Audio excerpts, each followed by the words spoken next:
நம் நாடு தொடர்கிறது இந்த நூரெலியா மாவட்டம். அங்கே இருக்கிற அரசியல்வாதிகளை பற்றி நான் பேச விரும்ப இல்லை. இந்த செய்தி அவர்களுக்கு தொடர்புபட்ட செய்தியா, அல்லது இத்தனை வருட காலம் ஆட்சியில் இருந்தவர்கள், இத்தனை வருட காலம் கேபினட் அமைச்சர்களாக இருந்தவர்கள், இத்தனை வருட காலம் மக்களின் சந்தா பணத்தை பெற்று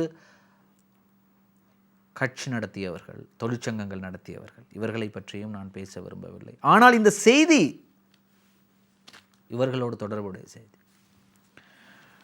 லயன் குடியிருப்புகளில் வெடிப்புகள், அச்சத்தின் மத்தியில் வாழும் நாவலர்புர தோட்ட மக்கள். கொத்மல பிரதேச சபைக்குட்பட்ட பூண்டுலோயா ஹெரோ கீழ்பிரிவு தோட்டத்தின் நாவலர்புர லயன் குடியிருப்புகளில் வெடிப்புகள் ஏற்பட்டுள்ளதால் மிகவும் அச்சத்திற்கு மத்தியில் வாழ்ந்து வருவதாக குடியிருப்பாளர்கள் தெரிவிக்கின்றனர். சுமார் 16 லயன் அறைகள் கொண்டுள்ள இந்த குடியிருப்புகளில் 50 குடும்பங்கள் வரை வாழ்ந்து வருகின்றன. இந்நிலையில் இங்குள்ள அனைத்து குடியிருப்புகளிலும் தற்போது அடுத்தடுத்து வெடிப்பு சம்பவங்கள் பதிவாகி வருகின்றன. பாதிக்கப்பட்ட மக்கள் வீரகேசரிக்கு தொடர்பு கொண்ட போது அறியக்கூடியதாக இருந்தது.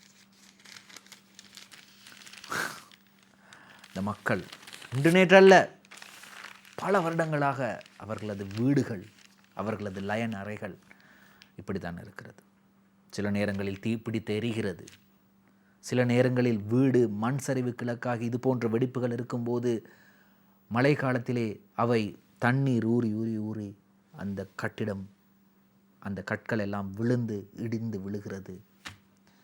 இவற்றையெல்லாம் யாரிடம் போய் சொல்வது? ஆனால் தேர்தல் காலத்தில் மட்டும் நீங்கள் சரியாக உங்களை பாராளுமன்றத்திற்கு அனுப்பிடுவீங்க. அல்லது இந்த நிகழ்ச்சியை பார்த்து கொண்டிருக்கக்கூடிய நூரெலியா மாவட்ட மக்களுக்கு சொல்கிறேன், தேர்தல் காலத்தில் மட்டும் சரியாக அவர்களை பாராளுமன்றத்துக்கு அனுப்புறீங்க. ஐயா வீட்டில் வெடிப்பு இருக்கு, அது வெடிப்பு இருக்கட்டும், நம்மளுக்கு வெடிப்பா முக்கியம், ஐயா தான் முக்கியம். யாரிடம் போய் சொல்வது?